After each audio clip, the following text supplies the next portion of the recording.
இந்த நாளில் காலை தியானத்திற்கு தொடக்கமாக நாம் ஜெபம் செய்வோம்.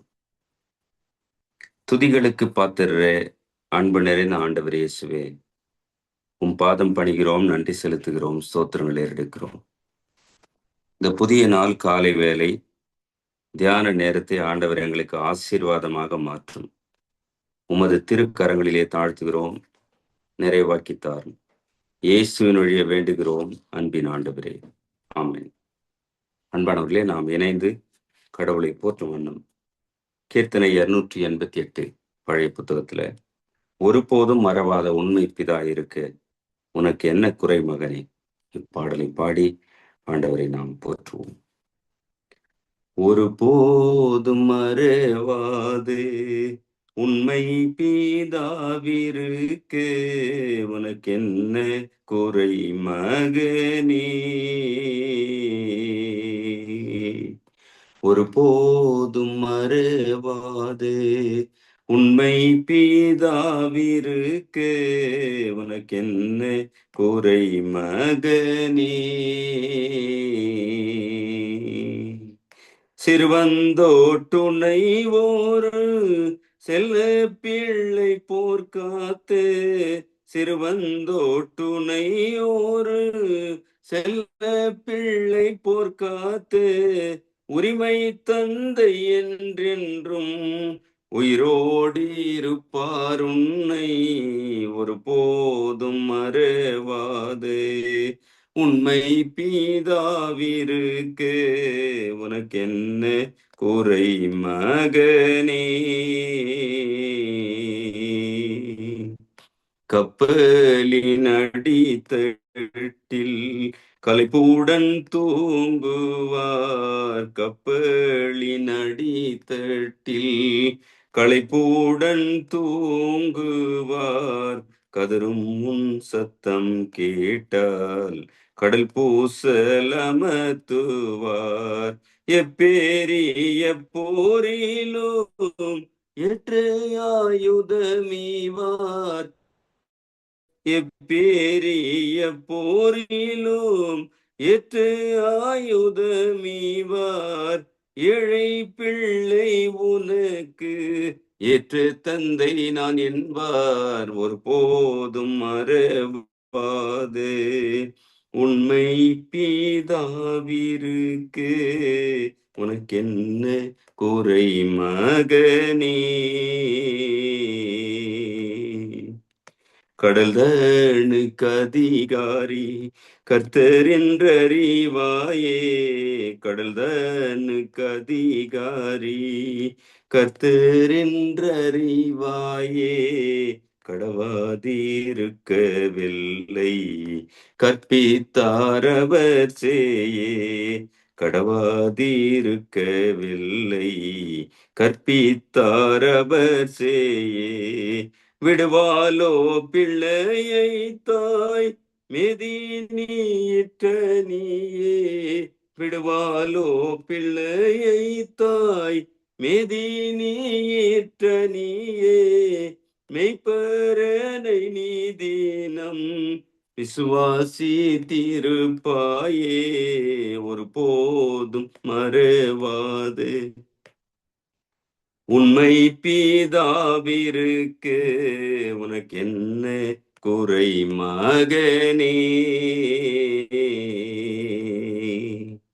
உன்னாசை விசுவாசமும் ஜபமும் வீணாகுமா, உன்னாசை விசுவாசம் ஜபமும் வீணாகுமா, உறக்கம் இல்லாதவர் கண் உன்னை வீட்டொழியோமா, இந்நில மிதிலோன என்ன வந்தாலும் சும்மா, இந்நில மிதிலோன என்ன வந்தாலும் சும்மா, இருக்குமா அவர் மனம் உருக்கம் இல்லாதே போமா ஒருபோதும் மறவாது உண்மை பிதாயிருக்கு உனக்கு என்ன குறை மகனே, உலக பேய் உடலாசை உன்னை மோசம் செய்யாது. உலக பேய் உடல் ஆசை உன்னை மோசம் செய்யாது. ஊக்கம் விடாதே தீரு உளமுனை மறவாது. இலகும் பரிசுத்தாவி எழில்வரம் ஒழியாது. இலகும் பரிசுத்தாவி எழில்வரம் ஒழியாது. என்றும் மாறாத நண்பன் இரட்சகருடன் சேர்ந்து ஒரு போதும் மறவாது. உண்மை பிதாவிற்கு உனக்கென்ன குறை மகனே? ஒரு போதும் மறவாது. உண்மை பிதாவிற்கு உனக்கென்ன குறை மகனே? பிரியமானவர்களே, நம்மை தாழ்த்தி சமூகத்தில அர்ப்பணித்து ஜெபிப்போம். அன்பு நிறைந்த ஆண்டவர் இயேசு கிறிஸ்துவே, உம்மை ஸ்தோத்தரிக்கிறோம், போற்றுகிறோம், புகழுகிறோம், நன்றி செலுத்துகிறோம், துதிகளை ஏறெடுக்கிறோம் ஐயா. எங்கள் வாழ்விலே இன்னும் ஒரு நாளை தயவாய் தந்திரே, கோடி ஸ்தோத்திரங்களை ஏறெடுக்கிறோம். இந்த நாளின் காலை தியானம் எங்கள் எல்லோருக்கும் நிறைவாக அமையும் அருள் தாரும். உமது கரங்களிலே எங்களை தாழ்த்துகிறோம் ஐயா. உம்மை விட்டால் எங்களுக்கு வாழ்வு இல்லை. நீர் ஒருவர் மாத்திரமே எங்களுக்கு எல்லாவற்றையும் நிறைவாய் தருகிறவர், பாதுகாப்பாய் இருப்பவர். நன்றி செலுத்துகிறோம். இந்த வேளையிலும் கூட ஆண்டவர் இயேசுவே, உமக்கு எதிரான செயல்கள், பாவங்கள், குற்றங்கள் எல்லாவற்றையும் நீர் மன்னித்து உமது பிள்ளைகளாக எங்களை ஏற்று வழிநடத்தும். உமது கரங்களிலே தாழ்த்தி தருகிறோம். பொறுப்பெடுத்துக் கொள்ளும், ஆசீர்வதியும். இவற்றை இயேசுவின் வழியே வேண்டுகிறோம் அன்பின் ஆண்டவரே, ஆமென். நாம் இணைந்து கர்த்தருடைய ஜெபத்தை ஏறெடுப்போம். பரமண்டலங்களில் எங்கள் பிதாவே, உம்முடைய நாமம் பரிசுத்தப்படுவதாக, உம்முடைய ராஜ்யம் வருவதாக, உம்முடைய சித்தம் பரமண்டலத்திலே செய்யப்படுவது போல பூமியிலேயும் செய்யப்படுவதாக. அன்றன்றுள்ள எங்கள் அப்பத்தை எங்களுக்கு இன்று தாரும். எங்களுக்கு விரோதமாய் குற்றம் செய்கிறவர்களுக்கு நாங்கள் மன்னிக்கிறது போல எங்கள் குற்றங்களை எங்களுக்கு மன்னியும். எங்களை சோதனைக்குள் பிரவேசிக்க பண்ணாமல் தீமையை நின்று எங்களை ரட்சித்துக் கொள்ளும். ராஜ்யமும் வல்லமையும் மகிமையும் என்றென்றைக்கும் உம்முடையவைகளே, ஆமென். பிரியமானவர்களே, இந்த தியானத்திற்கான திருமறை பாடத்தை நாம் படிக்க கேட்போம். வாசிக்கும்படியாக கொடுக்கப்பட்டுள்ள வேத பாட பகுதி மார்க்கு 5வது அதிகாரம் 30வது வசனம் முதல் 34ஆம் வசனம் வரை. மார்க்கு 5வது அதிகாரம் 30வது வசனம் முதல். உடனே இயேசு தம்மிடத்திலிருந்து வல்லமை புறப்பட்டதை தமக்குள் அறிந்து ஜன கூட்டத்துக்குள்ளே திரும்பி, என் வஸ்திரங்களை தொட்டது யார் என்று கேட்டார். அவருடைய சீஷர்கள் அவரை நோக்கி, திரளான ஜனங்கள் உம்மை நோக்கி கொண்டிருக்கிறதே நீர் கண்டும் என்னை தொட்டது யார் என்று கேட்கிறீரே என்றார்கள். இதை செய்தவளை காணும்படிக்கு அவர் சுற்றிலும் பார்த்தார். தன்னிடத்திலே சம்பவித்ததை அறிந்த அந்த ஸ்திரீயானவள் பயந்து நடுங்கி அவர் முன்பாக வந்து விழுந்து உண்மையெல்லாம் அவருக்கு சொன்னாள்.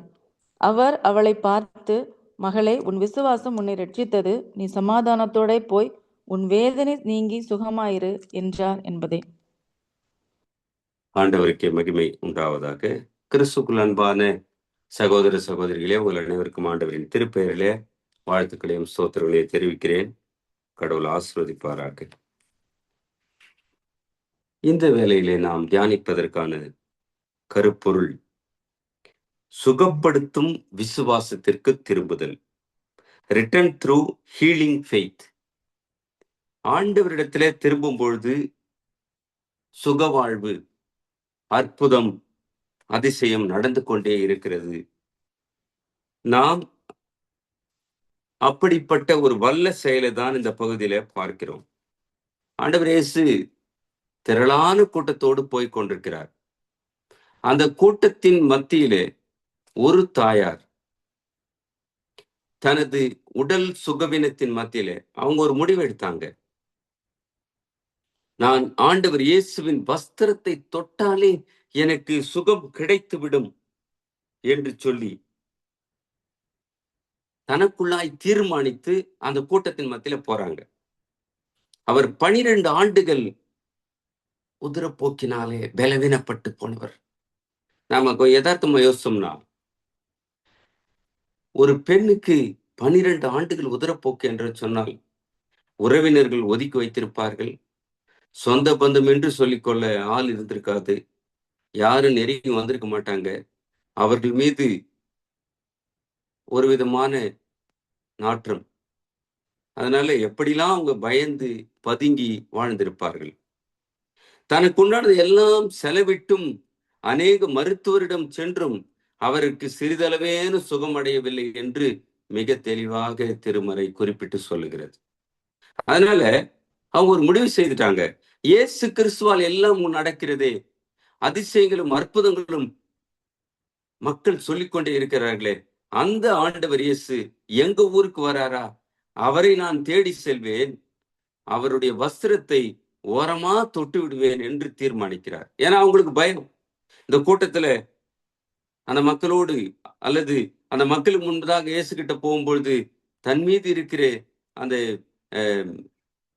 துர்நாற்றம் மக்களை முனக வைக்குமோ, அல்லது ஆண்டவர் இயேசுனே அவரிடத்தில் எப்படி நான் போவது என்றெல்லாம் பல எண்ணங்கள் அந்த அம்மாவுக்கு இருந்திருக்கும். அதனால அவங்க யோசித்தார்கள், நான் இயேசுவின் வஸ்திரத்தை தொட்டாலே, அவர் போட்டிருக்கிற ஆடையை தொட்டாலே எனக்கு சுகம் கிடைக்கும் என்று விசுவாசித்தார்கள். அந்த நம்பிக்கையோடு போறாங்க.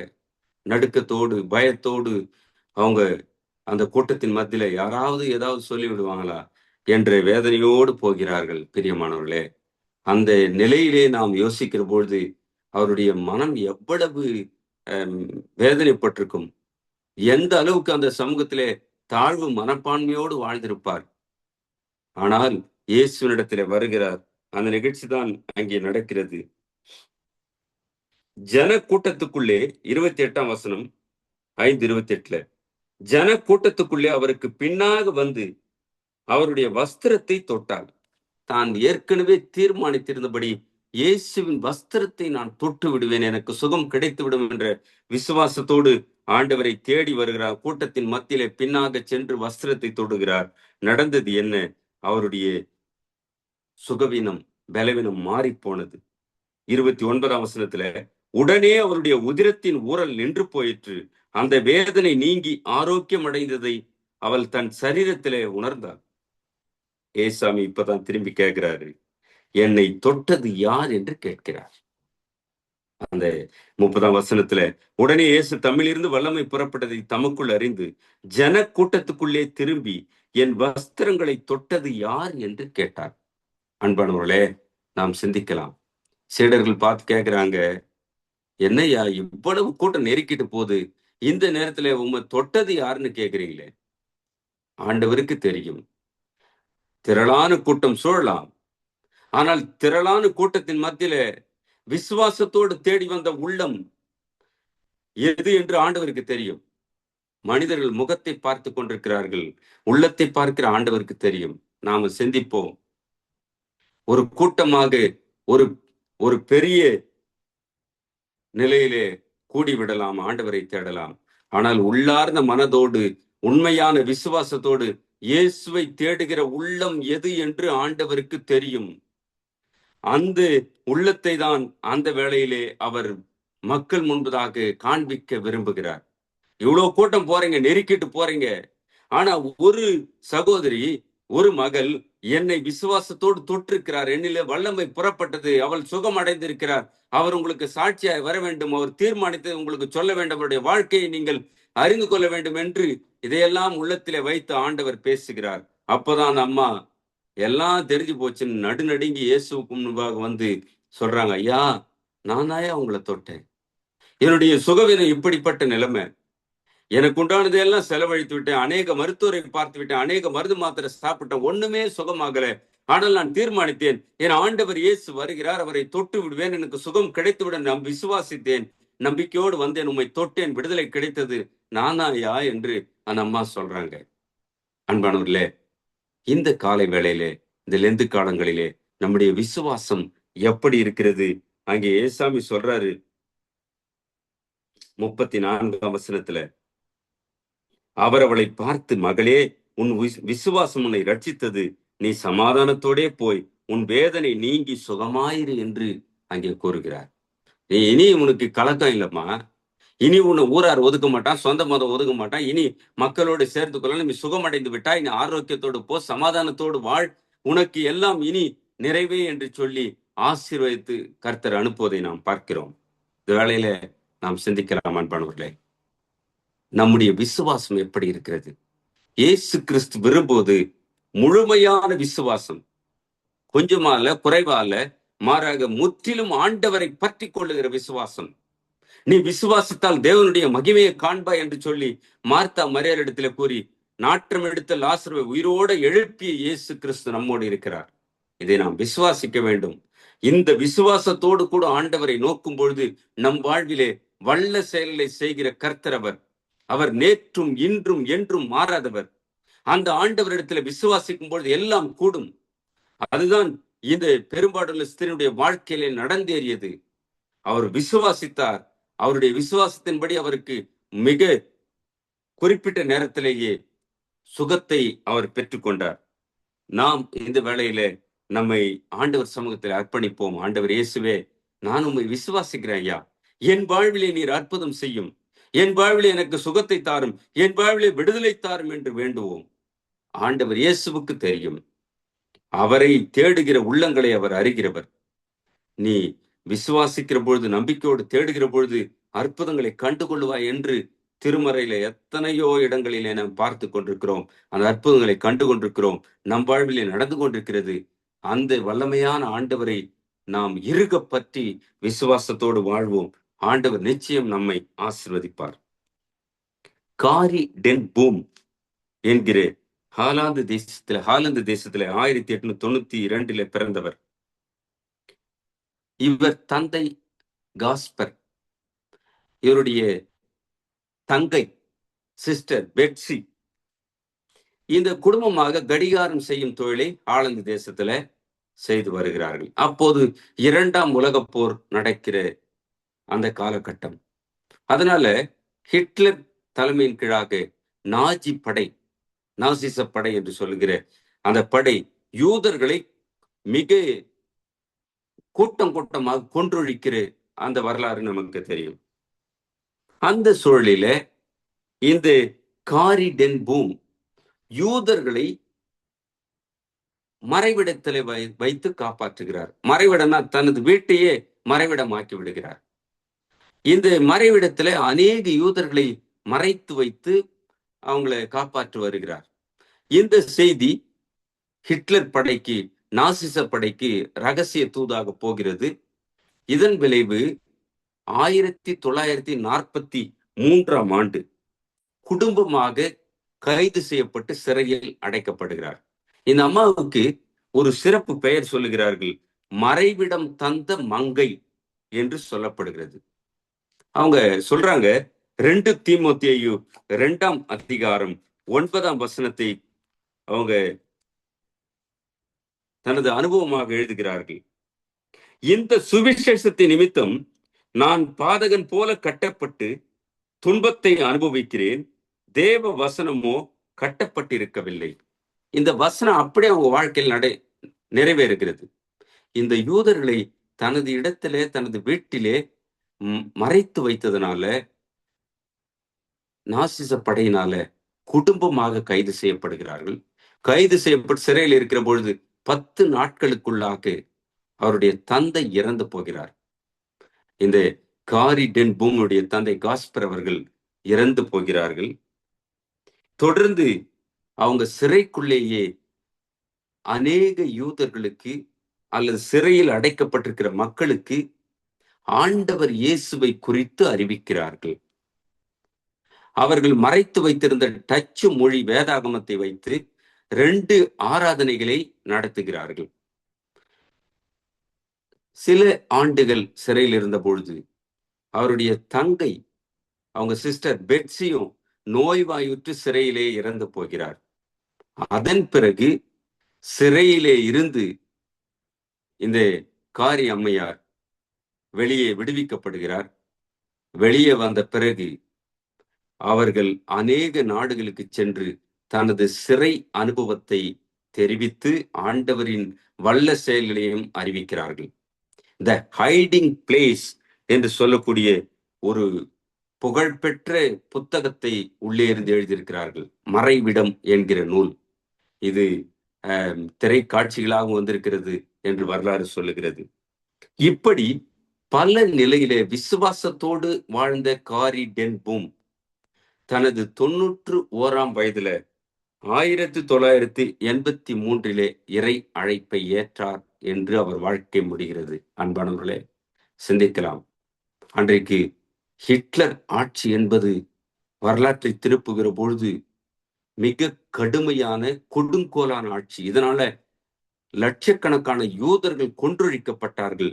அப்படிப்பட்ட நெருக்கடியான சூழலிலே ஆண்டவர் மீது வைத்த விசுவாசத்தினால இந்த காரி டென் பூம் அவர்கள் ஒரு ஆட்சி அதிகாரத்தில் இருப்பவர்களை எதிர்த்து யூதர்களை காத்ததுனால குடும்பமாக சிறையில் அடைக்கப்பட்டார்கள். சிறையிலே தந்தை தங்கை இழந்தார். அவரும் பலவீனத்தோடு இருந்து அப்புறம் சிறையிலிருந்து விடுதலை வந்து ஆண்டவருக்கு சாட்சியாக வாழ்ந்தார் என்று அங்கே அவர் வாழ்க்கை சரிதை முடிகிறது. நாம் சிந்திக்கலாம், நம்முடைய விசுவாச வாழ்க்கை எப்படி இருக்கிறது? 12 வருஷம் பெரும்பாடுள்ள ஸ்திரீ விசுவாசித்தால் அவருக்கு, அந்த அம்மாவுக்கு சுகம் கிடைத்தது. நாம் விசுவாசிப்போம். ஆண்டவர் நம் வாழ்விலும் அநேக வல்ல செயல்களை செய்வார். ஆண்டவர் தாமே இத்திருவார்த்தைகளை நிறைவாக்கி தருவாராக. ஆமென். தொடர்ந்து நாம் இணைந்து அப்போஸ்தலருடைய விசுவாச அறிக்கையை ஏறெடுப்போம். வானத்தையும் பூமியும் படைத்த சர்வ வல்லமை உள்ள பிதாவாகிய தேவனை விசுவாசிக்கிறேன். அவருடைய ஒரே குமாரனாகிய நம்முடைய நாதர் இயேசு கிறிஸ்துவை விசுவாசிக்கிறேன். அவர் பரிசுத்த ஆவியினாலே கன்னி மரித்து உட்பவித்து பிறந்தார். பொந்திய பிலாத்துவின் காலத்தில் பாடுபட்டு சிலுவையில் அறையுண்டு மரித்து அடக்கம் பண்ணப்பட்டு பாதாளத்தில் இறங்கினார். 3ஆம் நாள் மரித்தோரிடத்திலிருந்து எழுந்தள்ளினார். பரமண்டலத்துக்கு ஏறி சர்வ வல்லமையுள்ள பிதாவாகிய தேவனுடைய வலது பாரசத்திலே வெற்றிருக்கிறார். அவ்விடத்திலிருந்து உயிருள்ளோரையும் மரித்தோரையும் நியாயத்திற்கு வருவார். பரிசுத்த ஆவியை விசுவாசிக்கிறேன். பொதுவாயிருக்கிற பரிசுத்த சபையும் பரிசுத்தவனுடைய ஐக்கியமும் பாவ மன்னிப்பும் சரீரம் உயிர்த்தெழுதலும் நித்திய ஜீவனும் உண்டென்று விசுவாசிக்கிறேன். ஆமென். தொடர்ந்து துதிப்பாடல்ல 118வது பாடல். கூடாதது ஒன்றுமில்லையே, கூடாதது ஒன்றுமில்லையே பாடலை பாடுவோம், ஆண்டவரை துதிப்போம். கூடாதது ஒன்றும் இல்லையே, கூடாதது ஒன்றும் இல்லையே, கூடாதது ஒன்றும் இல்லையே, கூடாதது ஒன்றும் இல்லையே, நம் தேவனால் கூடாதது, கூடாதது ஒன்றும் இல்லையே, நம் இயேசுவால் கூடாதது, கூடாதது ஒன்றும் இல்லையே. ஒரே ஒரு வார்த்தை சொன்னாரே, வேலைக்காரன் சொஸ்தமானானே. ஒரே ஒரு வார்த்தை சொன்னாரே, வேலைக்காரன் சொஸ்தமானானே. சுத்தமாகி என்று சொன்னாரே, குஷ்டரோகி சொஸ்தமானானே. இயேசு சுத்தமாகு என்று சொன்னாரே, குஷ்டரோகி சொஸ்தமானானே. கடலின் மேல் நடந்தாரே, கடும் புயல் அதட்டினாரே. கடலின் மேல் நடந்தாரே, கடும் புயல் அதட்டினாரே. பாடையை தொட்டாரே, வாலிபன் பிழைத்தானே. இயேசு பாடையை தொட்டாரே, வாலிபன் பிழைத்தானே. பாவங்கள் போக்குவாரே, சாபங்கள் நீக்குவாரே. பாவங்கள் போக்குவாரே, சாபங்கள் நீக்குவாரே. தீராத நோய்களையும் தீர்ப்பார் கிறிஸ்து இயேசுவே. நம் தீராத நோய்களையும் தீர்ப்பார் கிறிஸ்து இயேசுவே. கூடாதது ஒன்றும் இல்லையே, கூடாதது ஒன்றும் இல்லையே, கூடாதது ஒன்றும் இல்லையே, கூடாதது ஒன்றும் இல்லையே, நம் தேவனால் கூடாதது, கூடாதது ஒன்றும் இல்லையே, நம் இயேசுவால் கூடாதது, கூடாதது ஒன்றும் இல்லையே.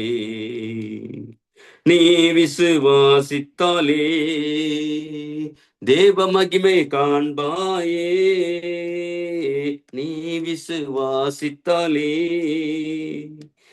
தேவ மகிமை காண்பாயே, பலப்படுத்தும் கிறிஸ்துவாலே பெரிய காரியம் செய்வாயே, உன்னை பலப்படுத்தும் கிறிஸ்துவாலே பெரிய காரியம் செய்வாயே, கூடாதது ஒன்றும் இல்லையே, கூடாதது ஒன்றும் இல்லையே, நம் தேவனால் கூடாதது, கூடாதது ஒன்றும் இல்லையே, நம் இயேசுவால் கூடாதது, கூடாதது ஒன்றும் இல்லையே.